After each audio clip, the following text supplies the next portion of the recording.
2025 সালে যারা মাধ্যমিক পরীক্ষা দেবে তাদের জন্য ভূগোল বিষয়ে একটি গুরুত্বপূর্ণ সাজেশন নিয়ে এসেছি। এই সাজেশনটি যদি তোমরা তৈরি করো তো আমি নিশ্চিত 100% এইগুলোর মধ্যেই তোমরা কমন পাবে। তো আমার সাথে সাথে এই পুরো ভিডিওটা দেখো তোমরা এবং খাতায় তৈরি করো, যাতে তোমরা পরীক্ষার ক্ষেত্রে কোনো অসুবিধা না হয়। তার আগে আমার এই যে পেজটি আছে সোমনাথ পাইন অর্থাৎ পাইন স্যারের পেজটি অবশ্যই তোমরা ফলো করে দিবে। তো চলো আজকের যে গুরুত্বপূর্ণ যে সাজেশনটি ভূগোল বিষয় সেটি তোমাদেরকে দেখাচ্ছি। তাহলে দেখো, প্রথমত মাধ্যমিক ভূগোল সাজেশন 2025, প্রতিটি প্রশ্নের মান 3।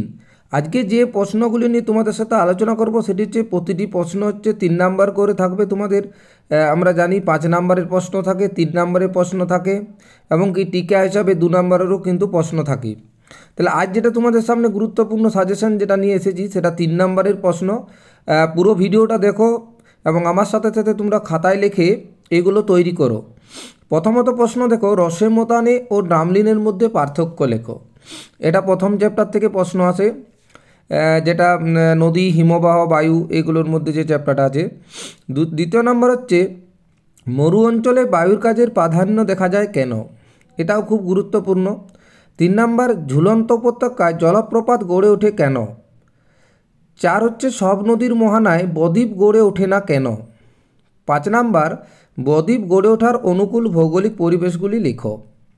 6 নম্বর হচ্ছে নদী কীভাবে ক্ষয়কার্য ও বহন কার্য করে। 7 নম্বর গিরিখাত ও ক্যানিয়নের মধ্যে 3টি পার্থক্য লেখো। 8 নম্বর হচ্ছে পর্বতারোহণে ক্রেভাস ও বার্গসুন কেন বিপজ্জনক। 9 নম্বরে ইয়ারদাং ও জিউগানের মধ্যে পার্থক্য লেখো। 10 নম্বর হচ্ছে মরুভূমি অঞ্চলের সম্প্রসারণ ও প্রতিরোধের উপায়গুলি লেখো। এটা খুবই গুরুত্বপূর্ণ প্রশ্ন। আমি যতগুলো দিচ্ছি সবই গুরুত্বপূর্ণ, 100% নিশ্চিত যে এগুলোর মধ্যে আসবে। 11 নম্বর হচ্ছে সুন্দরবন অঞ্চলের জলবায়ু পরিবর্তনের 3টি প্রভাব সংক্ষেপে আলোচনা করো। 12 নম্বর হচ্ছে অনুদৈর্ঘ্য বালিয়াড়ি ও তির্যক বালিয়াড়ির মধ্যে পার্থক্য লেখো। 13 হচ্ছে ট্রপোস্ফিয়ারে উচ্চতা বৃদ্ধির সাথে সাথে উষ্ণতা হ্রাস পায় কেন। 14 নম্বর উচ্চস্থান শীতল হয় কেন ব্যাখ্যা করো। 15 নম্বর বৈপরীত্য উষ্ণতা কীভাবে সংগঠিত হয়। 16 নম্বরে ওজোন স্তর বিনাশ কীভাবে হয়, রক্ষা করার উপায়গুলি কী কী। 17 নম্বর হচ্ছে পরিবেশের উপর ওজোন স্তর বিনাশের প্রভাবগুলি আলোচনা করো। 18 নম্বর হচ্ছে স্থলবায়ু ও সমুদ্রবায়ুর পার্থক্যগুলি লিখো।